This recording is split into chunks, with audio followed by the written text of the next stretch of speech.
La femme est forte, la femme est rare, elle enjambe les crues, elle renverse les trônes et elle arrête les temps.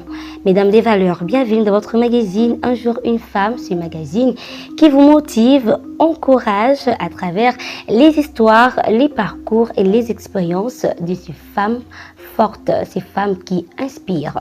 Aujourd'hui, nous vous présentons l'histoire d'une femme qui a marqué son temps, sa génération, dans le domaine du gospel. Mais derrière ces exploits se cache une expérience formidable. Il s'agit bien de Laure Mbongo, artiste musicienne gospel, dont voici son histoire.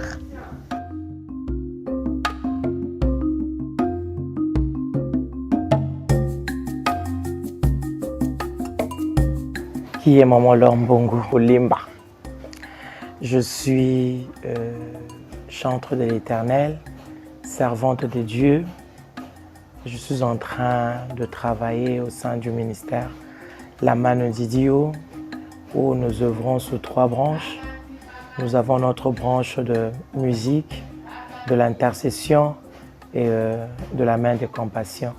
Mais principalement, je suis chantre de l'Éternel.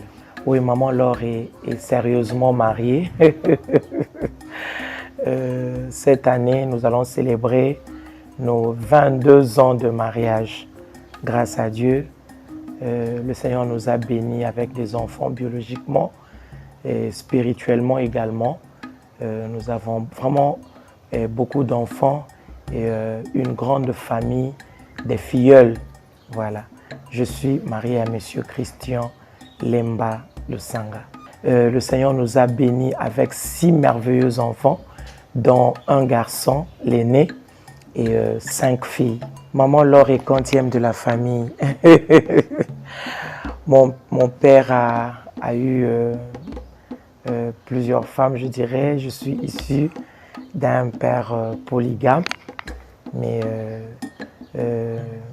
avec ma mère, je suis l'aîné d'une famille de 4. Et dans la grande famille Mbongo, je suis en train d'occuper, je crois, la 10e place. Et je ne suis pas très mieux placé pour parler de moi-même, mais je pense que naturellement, Maman Laure a une grâce de la part de Dieu. Et ma vie, c'est l'expression de la douceur, de la tranquillité seulement. Et le Seigneur a permis que je sois aussi une femme, je dirais, de caractère. Depuis ma naissance, et je suis pas une fille, je n'ai pas été une fille légère. Jusqu'aujourd'hui, en tant que servante de Dieu, je n'autorise pas la légèreté, mais seulement le bon côté que le Seigneur m'a donné, c'est que je suis en train d'exploiter depuis mon jeune âge quelques fruits de l'esprit qui sont en moi, grâce à Dieu. Mon enfance, si je dois parler de mon enfance, dans quelques minutes, je pense que je serai incapable de le faire. Mais en bref, je dirais, je n'ai pas connu une enfance très facile, mais une enfance aimable parce que j'étais aimable, j'étais aimé par ma mère parce que déjà j'étais la chose la plus importante entre les mains de ma mère parce que c'était une femme qui a connu beaucoup de difficultés pour avoir des enfants. Je dirais que c'était une stérile, mais que le Seigneur a béni après des années. Elle a perdu beaucoup de choses dans sa vie à cause de la stérilité, du problème de maternité qu'elle avait. Alors, avoir un enfant, en tout cas, je dirais que je suis un enfant qui était la bienvenue entre les mains de ma mère. Alors, j'ai grandi dans un environnement où j'étais vraiment aimable, mais ça n'a pas été facile compte tenu des moyens financiers. Bon, mais je ne cache pas mon témoignage. Nous avons connu une enfance très compliquée parce que déjà, et nous sommes des enfants illégitimes. Et ma mère n'était pas officiellement mariée. Et elle devait se cacher face à son propre péché. Elle devait se protéger face à son propre péché. Mais grâce à Dieu, on a quand même grandi. Ça n'a pas été facile.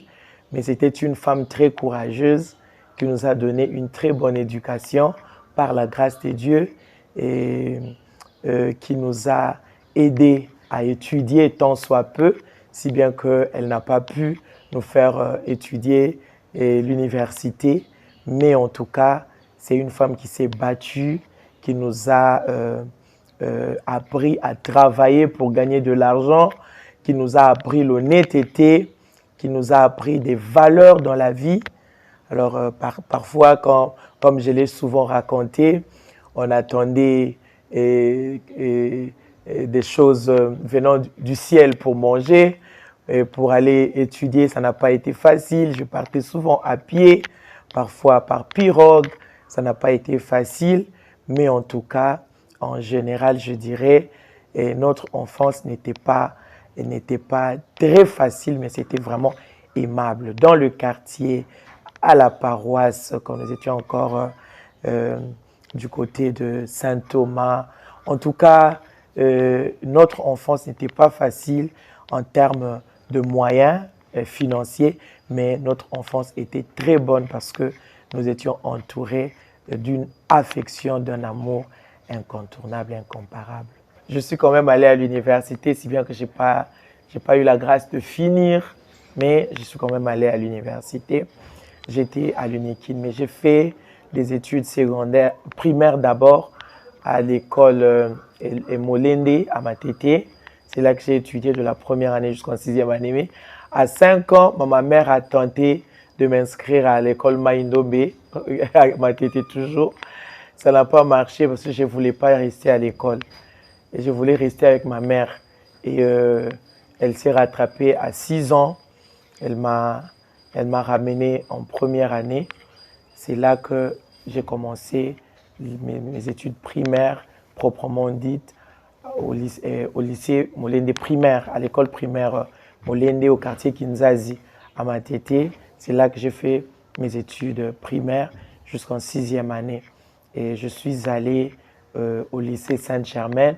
En tout cas, j'en profite pour saluer toutes les filles, les collègues avec qui on a étudié au lycée Molende primaire, parce que là, il n'y avait que des filles.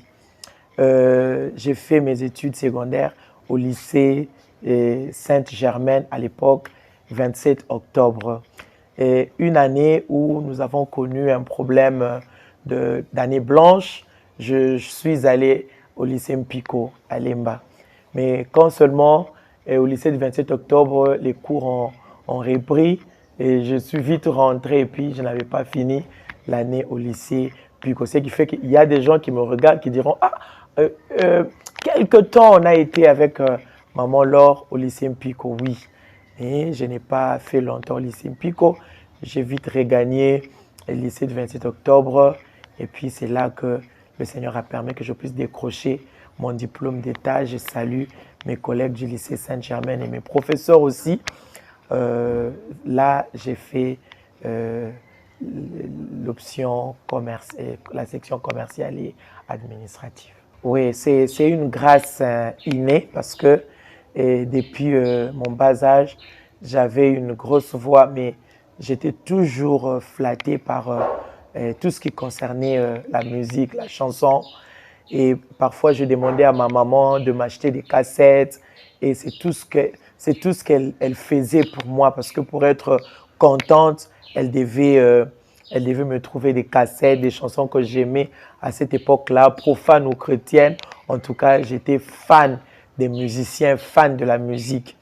Et quand, à l'âge de 16 ans, j'ai connu le Seigneur et je me suis lancé dans une marche de qualité avec mon Dieu. En tout cas, et j'ai encore amplifié ce désir-là d'écouter la musique.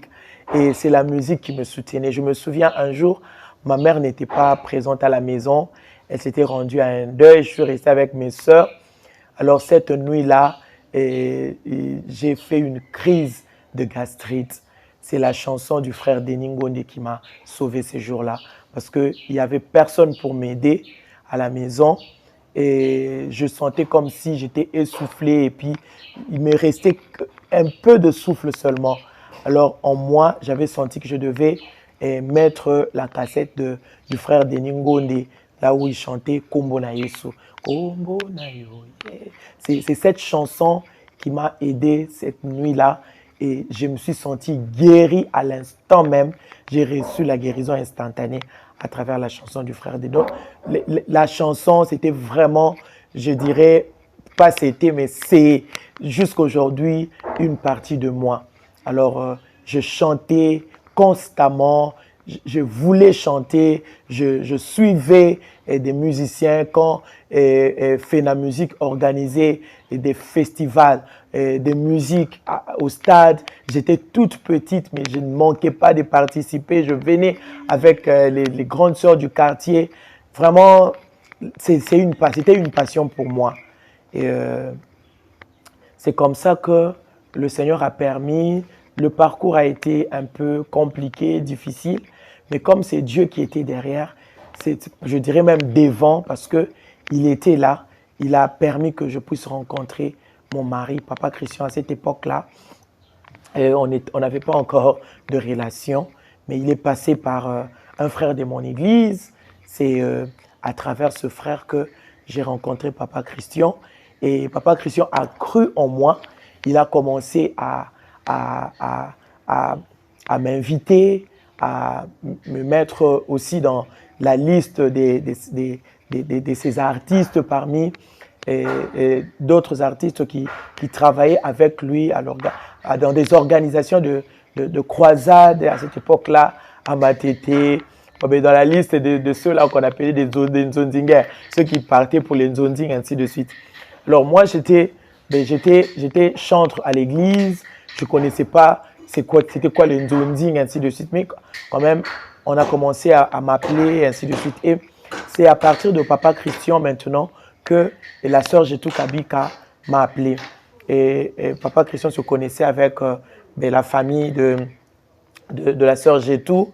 Et un jour, je suis allé chanter dans leur église Flaming Fire à Lemba. C'est par là qu'ils m'ont invité. La sœur de Jetou a appelé Papa Christian et je suis allé chanter avec la sœur Jetou. Après avoir chanté avec la sœur Jetou, parce qu'on a enregistré au studio de Papa Charles Mumbaya, paix à son âme. C'est là maintenant que Papa Charles Mumbaya m'a découvert. Et quand Papa Charles a découvert le talent qu'il y avait en moi, et à travers la chanson de la sœur Jetou, il m'a appelé, il m'a rappelé pour que je chante également dans son album Tu es Dieu. Je suis allé, c'était des improvisations, j'ai interprété, j'ai chanté dans 2 chansons de Papa Charles Mumbaya. Après avoir chanté, c'était le moment des clips. On m'a rappelé pour les clips. Et quand seulement ces 2 clips sont sortis, en tout cas, c'était la bénédiction partout dans le monde. Tout le monde qui voyait Donzi Boudila, tout le monde qui voyait Tu es Dieu, prophétisait quelque chose, disait quelque chose. Et mon mari, parce que c'est vraiment quelqu'un qui sait, c'est comme les fils d'Isaacar, il sait faire la lecture de temps. Il a la connaissance des temps. Quand seulement il a vu ça, il me dit, Laure, ça c'est le Kairos, c'est le temps de Dieu pour ta carrière. Et c'est comme ça que, alors qu'il était en train de s'apprêter pour venir vers nous, vers ma famille, pour la prédote, il dit, non, cet argent, je ne vais pas l'utiliser pour la prédote. Je pense que je dois aller payer le studio. Parce que c'était vraiment un moment où le Seigneur a mis les choses en ébullition de manière à ce que si tu as la compréhension du temps, tu peux connaître le temps que le Seigneur avait déjà apprêté pour que ma carrière commence. Et mon mari, c'est comme ça que je comprends les choses qu'il fait. Il a la bonne lecture de temps. Il est allé payer le studio. Et PSI Audiovisuel à cette époque-là à Limité. C'est là que nous avons enregistré notre tout premier album intitulé Tinate et Zanatina, avec des maigres moyens, parce qu'il était en bonne relation jusqu'à aujourd'hui avec nos bien-aimés à cette époque-là qui travaillaient au studio PSI Audiovisuel. C'est là que nous avons enregistré tous nos 10 titres. Après avoir enregistré, il n'y avait pas de producteur. Il s'est encore cherché. Il s'est cherché jusqu'à ce que nous avons trouvé le moyen de réaliser nos 2 clips, Tinate Zanatina et Hakuna Mungu. Et après avoir réalisé ces 2 clips, nous nous sommes maintenant engagés dans la recherche d'un producteur. Et alors que nous étions en train de rechercher un producteur, un journaliste nous a appelés. Je dis merci à notre frère Michel Gangia. À cette époque-là, ils étaient à Amen TV. Et puis notre frère Didier Mahemba, qui est le Dieu d'Israël, le Dieu de la manne, les bénisse. Ce sont les 2 frères qui nous ont appelés à faire passer nos chansons dans leurs émissions et de passer également nous-mêmes dans leurs émissions. C'est à partir de là que tout a commencé. Le producteur nous a vus, il nous a appelés, on a signé le premier contrat, Tinate Zanatina est sorti et c'est comme ça que le Seigneur nous a placés dans cette carrière que nous aimons tant et nous continuons à travailler jusqu'à aujourd'hui. On n'a pas de producteur, nous-mêmes nous sommes devenus des producteurs de nos albums. L'inspiration. Notre inspiration vient de Dieu parce que c'est lui la source même d'inspiration. L'inspiration n'est pas l'apanage des hommes. L'inspiration, c'est le monde de Dieu. Oui, c'est le monde de Dieu. Alors, quand c'est Dieu qui vous inspire, même si vous ne priez pas, mais quand c'est Dieu qui vous inspire, vous sentez que ça, je suis déjà dans le monde de la divinité. Voilà. Alors, Dieu, quand il vous inspire, il peut utiliser n'importe quelle circonstance. Il peut utiliser sa Bible, dans sa parole. Il peut utiliser des circonstances. Il peut utiliser la prière, des moments de prière. Il peut utiliser des moments d'exhortation.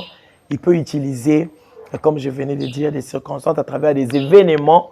Le Seigneur peut tout utiliser, mais il suffit seulement que vous soyez attentifs pour capter le message pendant que l'inspiration est en train de venir. Et puis la deuxième étape maintenant, c'est l'étape de la composition ou l'arrangement. C'est que mon mari fait professionnellement. Voilà. Pour comprendre que l'inspiration vient de Dieu, il faut que cette inspiration soit conforme à la parole de Dieu. Parce que la parole de Dieu est notre guide. Donc, dès que vous avez une inspiration, la deuxième étape, c'est de vouloir confronter le fond. Parce que quand Dieu donne, il donne et le fond et la forme. Vous avez le fond, vous avez aussi la forme. Mais maintenant, vous allez comprendre que ça vient de Dieu lorsque vous prenez cette inspiration, le fond de cette inspiration, vous le confrontez à la parole de Dieu et vous sentez que, en tout cas, ça va de pair avec ce que la Bible nous dit. Et c'est une preuve que réellement, ce que vous avez reçu comme inspiration vient de Dieu. Plusieurs. Et parce que le Seigneur ne nous inspire pas seulement à travers les événements heureux, non, même à travers les événements compliqués, le Seigneur peut parler. Et d'ailleurs, à travers les événements compliqués, le Seigneur, mais quand vous retournez à Dieu, parce que c'est lui votre source, votre origine, quand vous retournez à Dieu, vous sentez qu'en ce moment-là, il vous fait découvrir tout son amour pour vous. Parce que quand le diable s'élève sur votre chemin, l'idéal, c'est de retourner auprès de celui qui vous a appelé. Et quand vous retournez auprès de lui, il prend maintenant son temps pour vous dire, malgré tout ça, je vous aime. Malgré tout ça, je suis avec vous. Malgré tout ça, je vous ai promis, en dépit de tout ce que vous êtes en train de vivre en ce moment, sachez que je vous aime. Il va vous exprimer tout son amour et en ce moment-là, vous serez aussi capable, si vous êtes vraiment attentif, vous serez capable d'écrire telles que les chansons. Atana moni nzele za molili nakobanga molili nzela te olakisa kanga nzela esika natia lokolo. Ce sont des chansons qui viennent comme ça pendant des moments compliqués. Oh Jéhovah, oh Jéhovah. Ce sont des chansons qui sont venues pendant les moments des impasses, telles que la chanson Nayebi na kolonga pesanga pesanga makasi pesanga makoki pesanga mayele maye batila yo motema yeso yo maye batila yo elikia lokola ngai mokote ayo kisama sonyo. En tout cas, nous avons plein de chansons comme ça qui sont venues pendant, même Tina Tezana Tina, au Lokota Moutounase, au Commissaire Moutoutina. Ce sont des chansons qui sont nées des moments compliqués de la vie. Mais il y en a plein, telles que la chanson Anna. Parce que dans les moments compliqués, je peux pas aller ailleurs. C'est auprès de lui que je reviens, c'est auprès de lui que nous revenons pour parler, pour demander, et pour lui dire tout ce que nous ressentons. Donc, c'est un peu ça. Donc, le Seigneur utilise n'importe quel événement pour nous parler, pour nous inspirer. 7 plus un single qui nous fait du bien ces derniers temps, est Action de grâce. Mais avant la chanson Action de grâce, nous avons 7 albums sur le marché des disques.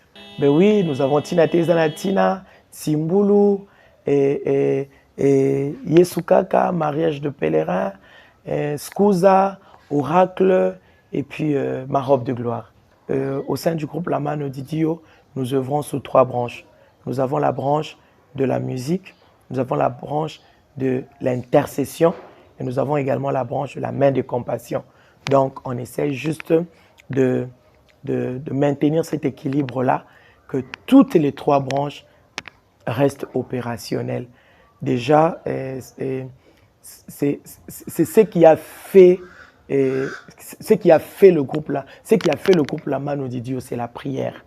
Alors, nous ne prions pas seulement pour nous, mais nous prions également pour les consommateurs de nos chansons. C'est de là que ce concept est né. Parce que quand le Seigneur nous a donné cette vision, il nous a dit, vous serez des chantres, vous serez des intercesseurs et vous serez ma main envers des personnes nécessiteuses, des personnes qui ont besoin de quelque chose de ma part. Alors, le Seigneur passe souvent par nous pour pourvoir aux besoins des nécessiteux. Alors, c'est comme ça que toutes les 3 branches restent opérationnelles. Et maintenant, dans la branche de l'intercession, c'était quelque chose qui a commencé avec nous-mêmes, les chantres et puis les membres de l'intercession, parce que il y a Naomi, et faire l'œuvre de Dieu sans la prière, vous allez vous arrêter quelque part. Nous avons un ennemi en qui le Seigneur lui-même reconnaît la puissance. Voilà pourquoi il a dit, je vous ai donné le pouvoir. Donc le Seigneur nous donne au-delà de la puissance, c'est le pouvoir. Vous pouvez être puissant financièrement, mais si vous n'avez pas le pouvoir, vous n'avez pas l'immunité. Alors, le Seigneur nous a donné le pouvoir. Pourquoi? Parce qu'il reconnaît en notre ennemi la puissance. Il dit, je vous ai donné le pouvoir de marcher sur les serpents et sur le scorpion et sur toute la puissance de l'ennemi. Donc, le Seigneur reconnaît en notre ennemi la puissance. Voilà pourquoi, sans la prière, il y a des gens qui commencent et qui s'arrêtent quelque part. Sans la prière, vous commencerez comme des saints, mais vous allez peut-être vous arrêter comme des grands pécheurs, des gros pécheurs, des grands pécheurs, vous voyez. Donc, avec ce ministère, on ne badine pas. Avec ce ministère, on ne blague pas. Et le diable est très jaloux de chantres. Alors, pour nous, les péchés, nous devons chercher Dieu. Voilà pourquoi notre base, c'est la prière.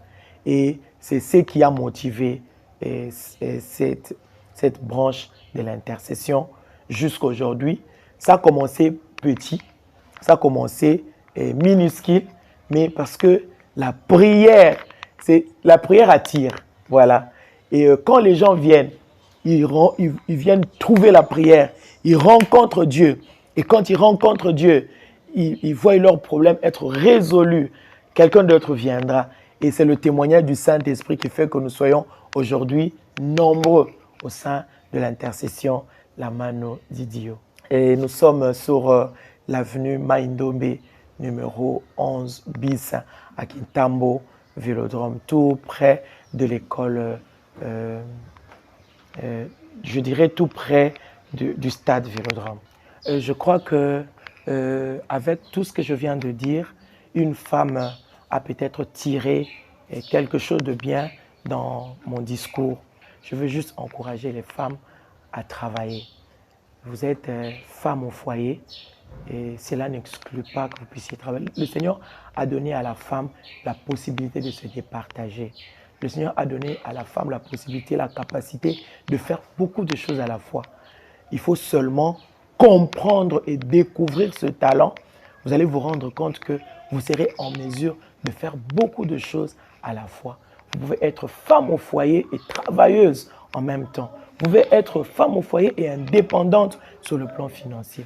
Vous pouvez être femme au foyer, mais être d'un apport très consistant dans la famille. Parce que moi, aujourd'hui, je plains des femmes qui ne font que consommer ce que leur mari les apporte. Elles ne font que consommer. Non, quand le mari vous donne quelque chose, quand le mari place quelque chose en vous, votre mari peut peut-être vous aider à retourner à l'école, à retourner à l'université. Il vous donne l'argent, il vous fait ceci, vous fait cela. Mais bien aimé, sachez comment gérer cet argent, sachez comment gérer la maison, sachez comment faire des choses de manière à ce que vous soyez vraiment, vous puissiez trouver de l'équilibre.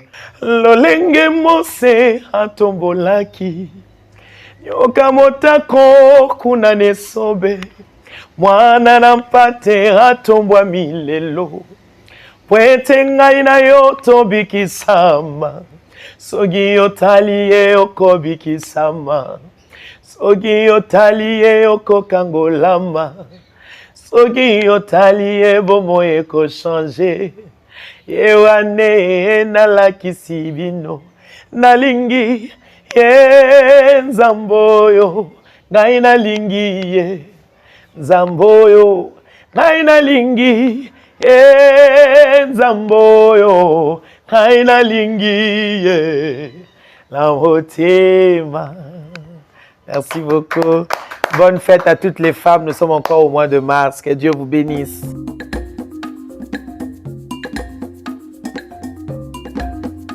C'était le parcours magnifique de l'artiste gospel Laure Mbongo. Elle qui a su ébranler les épreuves, les difficultés, mais Dieu lui a élevé dans un domaine qu'elle s'entendait le moins, la musique. Je crois que cette histoire a trouvé place dans la vie de ces femmes qui rêvent aussi de devenir grandes dames dans le domaine de la musique. Restez fortes et déterminées, car dans le chemin de la grandeur, il ne manque pas des épines. C'était Naomi Nkongo à la présentation et Freddy Fuzantoko à la réalisation. Je vous remercie pour votre attention soutenue. Je remercie également la grande équipe d'ITPT+. Retrouvons-nous prochainement pour un tout nouveau numéro de votre magazine Un jour, une femme. Au revoir.